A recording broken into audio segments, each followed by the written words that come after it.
كونيتشوا،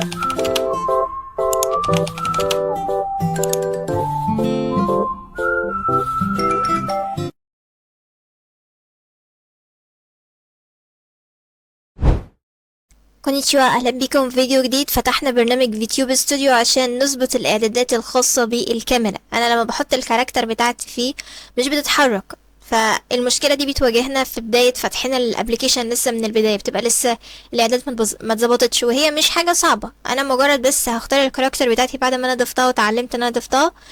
وليكن مثلا شخصية هيوري، هي اوريدي كده كده موجودة في البرنامج. بمجرد ما احطها هضغط اوكي. لسه حاجات في البداية كده فبين سيستمها. الشخصية بتاخد وقت لحد ما يحصل لها لودنج عندي، بتظبط نفسها. المفروض اوتوماتيك اصلا بالنسبة للموبايل ان اوريدي هو فيه كاميرا، فالمفروض الكاميرا مفيش فيها مشكلة، هي بس عايزين نضغط عليها. الوقت انا حطيت الكاركتر، انا كنت لسه محملة التطبيق، عمالة اتحرك هنا يمين وشمال، مفيش الكاركتر ولا كأنها موجودة اصلا معاه. فانا بقى هعمل ايه؟ هضغط على علامة الاعدادات اللي موجودة في الجنب، اللي هو الترس ده، وهختار من فوق خالص من الشريط اللي فوق علامة الكاميرا. في علامة كده اسمها علامة الكاميرا، هي دي. هختار العلامة دي. حاولوا تعملوا الاعدادات زي ما هي موجودة قدامكم حاليا، اللي هي الشكل ده. عايزين الكواليتي عايزينها تبقى 60 فريم، مفيش مشكلة. لو موبايلكم بطيء خلوها 30 فريم.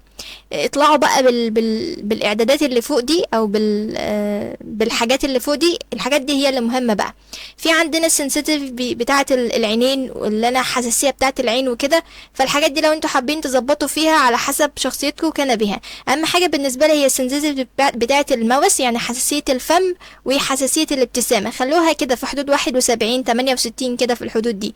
اتفرجوا بقى على الشخصية، هتلاقوا الشخصية بتتحرك معاكوا تمام كده، مفيش مشكلة. كده هيوري سان بقت شغالة، واي كاركتر هتحطها هتكون شغالة. كل الفكرة بس ان انا اضغط على علامة الكاميرا اللي موجودة فوق بس عشان اظبطها. بس هي بس عايزة ايه؟ تاخد البداية. لو في اي مشاكل فيها برضو ما اتحركتش معاكم بلغوني برضو المشكله في ايه. لو اعداداتكم زي ما انا عاملاها كده بالظبط برضو لسه ما اتعملتش، بلغوني المشكله ممكن تكون فيه وانا احاول احلها لكم. لكن انا حملت التطبيق واوريدي هو شغال بالكاميرا بتاعه الموبايل عادي، ما فيش فيها مشكله. تمام كده. اتمنى لكم التوفيق جميعا. سايونارا.